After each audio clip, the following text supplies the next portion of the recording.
युवकों को हत्या घटनार पर्दाफाश कला गुरांडी पुलिस। गजपति जिला गोसाणी ब्लॉकर गुरांडी थाना अधीन सरधापुर ब्रिज पाखरे संघबद्ध भाव आक्रमण कर हत्या कर घटनार पर्दाफाश करिछि गुरांडी पुलिस। ଏହି ଘଟଣାରେ ଏକ ସାମ୍ବାଦିକ ସମ୍ମିଳନୀ କରି ଏସଡିପିଓ ମାଧବାନନ୍ଦ ନାୟକ ଗଣମାଧ୍ୟମକୁ ସୂଚନା ଦେଇ କହିଛନ୍ତି ଯେ ଦୁଇ ଅଭିଯୁକ୍ତଙ୍କୁ ଗିରଫ ସହ ସେମାନଙ୍କଠାରୁ ଆକ୍ରମଣ ସମୟରେ ବ୍ୟବହୃତ ହୋଇଥିବା ସାମଗ୍ରୀ ଓ 3ଟି ବାଇକ୍ ଜବତ କରିବା ସହ ଦୁଇ ଅଭିଯୁକ୍ତଙ୍କୁ ଗିରଫ କରି କୋର୍ଟ ଚାଲାଣ କରାଯାଇଥିବା ଏସଡିପିଓ ଗଣମାଧ୍ୟମକୁ ସୂଚନା ଦେଇଛନ୍ତି। ଏଥିରେ ସମ୍ପୃକ୍ତ ଥିବା ଅନ୍ୟ 3 ଜଣ ଅଭିଯୁକ୍ତ ଫେରାର ଅଛନ୍ତି। ସେମାନଙ୍କୁ ଧରିବା ପାଇଁ ତଦନ୍ତ ଜାରି ରହିଛି ବୋଲି ସାମ୍ବାଦିକ ସମ୍ମିଳନୀରେ ଏସଡିପିଓ ମାଧବାନନ୍ଦ ନାୟକ ଗଣମାଧ୍ୟମକୁ ସୂଚନା ଦେଇଛନ୍ତି।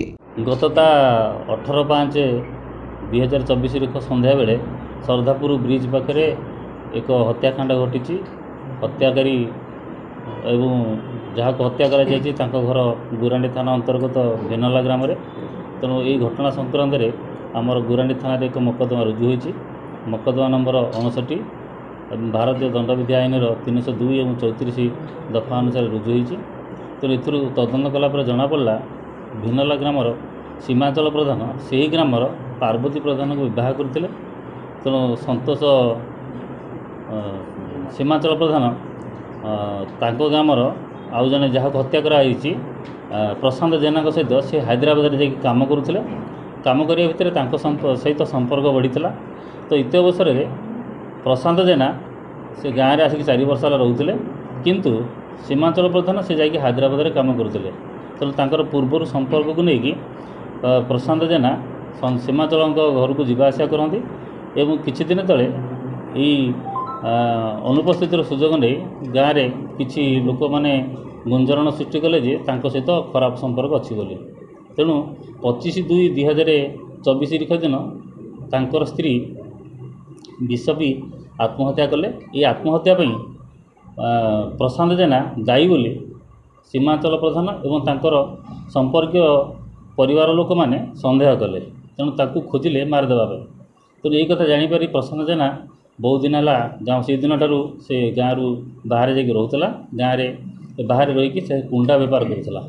मझे मझे से तार माँ पाक किसी पैसा देवा और किसी जिनस देवाई घर पाखर 2 जन व्यक्ति सुरेश बारिक और कालिया जेना को फोन माध्यम डाकी हाथ में पैसा और जिनस पठाती। यही कथा सीमांचल पथर घर लोक तो परिवार लोक जाणीगला से सन्देह करे प्रशांत जेना मझे मझे गाँव को आसूँ जिनपतर पठाऊँगी ताकू ये 2 जन लोक सहयोग कर। तेणु तांकर गतिपथ को से अनुसरण करुले। गतता 18/5/2000 संध्या बेलू सीमांचल प्रधान पोखरी पाखे बसला बेले से समय कालिया जेना और सहित सुरेश बारिक बाइक जाऊला बेले फोन रे कथा गला बेले ये शुणिले जे प्रशांत जेना ये पाखापाखि अच्छी बोली। तेणु सांगे सांगे सीमांचल प्रधान तांकर अन्य सहयोगी मानक भाई शला परिवार वर्ग को डाकिले फोन माध्यम और पछरे आउ एक बाइक रे से मैंने 2 जन प्रथम गोड़े तापर अन्य मैंने गोड़े गोड़ेला जाकि देखिले सरधापुर छक पाखे कुआटा गला जापारे ना। किसी समय पर सुरेश बारिक से बाट देखिए फेरला बेले से जानिले जे यही दिगरू सुरेश बारिक फेरुची अर्थ ये पाखापाखि आमर प्रशांत जेना अच्छी। तेणु ताकू अनुसरण करके जाकि देखला से ब्रिज पाखर अल्प दूर से बसी 2 जन कालिया जेना और प्रशांत जेना। तो से भितर कालिया जेना प्रथम माड़ है से चित्कार करूला। अतर्कित भाव में प्रशांत जेना को लाठी एवं आयरन पाइप द्वारा माने मरणात्मक आक्रमण करने फल से घटनास्थल में मुर्मूष अवस्था पड़ते। स्थानीय जो गाँ लोक सरधापुर लोक से मैंने आसिले एवं डीसीजर घर लोक मत से पहुँचले। पहुँचला 108 आम्बुलांस जगह DHH मेडिकल को अणागला। सेठारे डाक्तर श्रीकाकुलम रेफर करुला बेले बाटे मृत्यु है।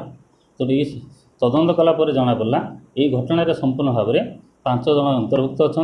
से आम सीमांचल प्रधान एवं संतोष स्वाई को गिरफ करूँ। गिरफ कलापर से दोषी स्वीकार कले और अन्य 3 जन बर्तमान सुधा फेरार अच्छा। जल्दी जल्दी आम गिरफ करूँ। तापर से घटनास्थल आम 3टी मोटरसाइकल जो 3टार गोटे हूँ डीसीजर मोटरसाइकल आउ 2टी आसामी मैंने व्यवहार करते मोटरसाइकल से जो व्यवहार करते माने मारणास्त्र लुहा पाइप और काठ बल्हा ताकू पुलिस सीज करिछि। ଏବଂ ତାଙ୍କୁ ଗିରଫ କରିକି ଆଜି ମାନ୍ୟବର ଅଦାଲତରେ ହାଜର କରାଯିବ। କେଉଁ ସମୟରେ ହେଇଥିଲା? ଦିନରେ ରାତିରେ ନା କେଉଁ ସମୟରେ ହେଇଥିଲା?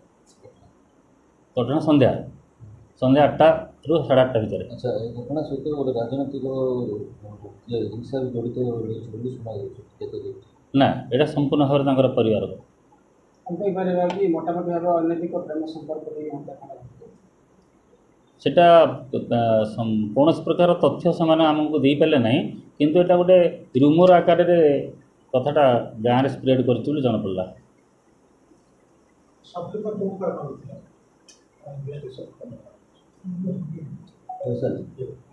ଯୋଜନାବଦ୍ଧ ହେଇଥିଲା ନା ଏମିତି? ନାଇଁ ଏଇଟା ଯୋଜନାବଦ୍ଧ ଭାବରେ କରାଯାଇଛି। ସେମାନେ ହତ୍ୟା କରିବେ ବୋଲି ଆକ୍ରମଣ କରିଥିଲେ? ଆଗରୁ ସେମାନେ ତାକୁ ଖୋଜୁଥିଲେ ମାରିଦେବା ପାଇଁ।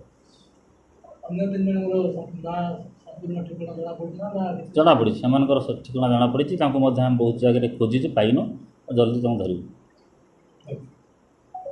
ଗଜପତିରୁ ରେଣୁବାଳା ବେହେରାଙ୍କ ରିପୋର୍ଟ, ବିଶ୍ୱବିଜୟୀ ନ୍ୟୁଜ୍ ଓଡ଼ିଶା।